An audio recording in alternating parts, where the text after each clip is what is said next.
الرجیم بسم اللہ الرحمن الرحیم السلام علیکم ورحمۃ اللہ وبرکاتہ۔ معزز خواتین و حضرات، آپ کا میزبان قاری محمد انور مغل المدینہ قرات اکیڈمی سے آپ کی خدمت میں حاضر ہے۔ آج کا موضوع ہے نماز ظہر اور عصر کے اندر امام قرات با آواز بلند کیوں نہیں کرتا؟ نماز فجر، مغرب، عشاء، جمعۃ المبارک اور عیدین کی نمازوں کے اندر امام قرات با آواز بلند کیوں کرتا ہے؟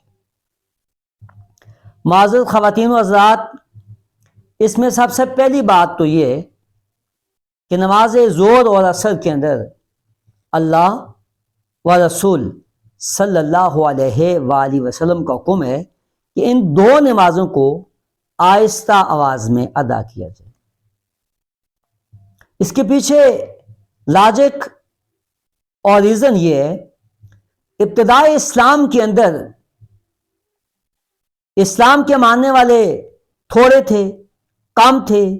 اسلام کی ابتدا ہوئی تھی، کفار تعداد کے اعتبار سے، معاشرت کے اعتبار سے، معاشی لحاظ سے بہت زیادہ تھے،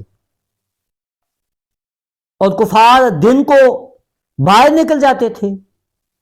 تو جب مسلمان ابتدائی اسلام کے اندر ظہر اور عصر کی نماز میں اونچی آواز میں قرآن پاک کی تلاوت کی جاتی تھی، قرات کی جاتی تھی، تو یہ کفار قرآن کا اور نمازیوں کا مذاق اڑاتے تھے، یہ شور و غل کرتے تھے، یہ چیخ و پکار کرتے تھے۔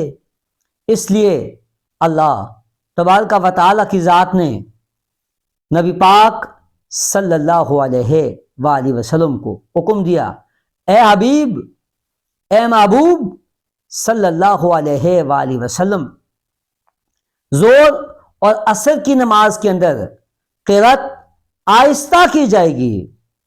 فجر، مغرب اور عشاء میں چونکہ یہ دن کی نمازیں نہیں تھی، یہ کفار، مشرکین، منافقین دن کو کھیل کود میں دوڑ بھاگ کر تھک جاتے تھے، رات کو یہ واپس اپنے گھروں میں چلے جاتے تھے۔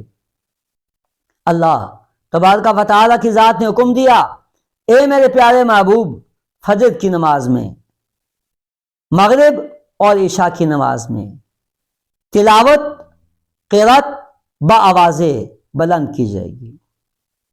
معزز سامعین، آپ کے ذہن میں سوال پیدا ہوگا کہ جمعۃ المبارک کی نماز تو دن کو ہی ادا کی جاتی ہے، عیدین کی نماز بھی، تو اس کا جواب جمعہ کے اندر اور عیدین کے اندر مسلمانوں کی کثیر تعداد ہوتی تھی، ایک بہت بڑا مجمع ہوتا تھا، اجتماع ہوتا تھا۔ یہ کفار اس اجتماع کو دیکھ کر بھاگ جاتے تھے، انہیں شور و غل کرنے کا موقع نہیں ملتا تھا۔ اس لیے اسلام نے اور بانی اسلام نے جمعہ اور عیدین کے اندر نماز کو بآواز بلند ادا کرنے کا حکم دیا۔ معزز خواتین و حضرات، اسے پتہ یہ چلا حکمت کچھ بھی ہو، پہلا حکم اللہ و رسول کا ہے۔ اللہ تبارک و تعالیٰ کی بارگاہ میں دعا ہے، اللہ تعالیٰ ہمیں شریعت کے مطابق اپنی زندگی کو بسر کرنے کی توفیق عطا فرمائے۔ وآخر دعوانا ان الحمدللہ۔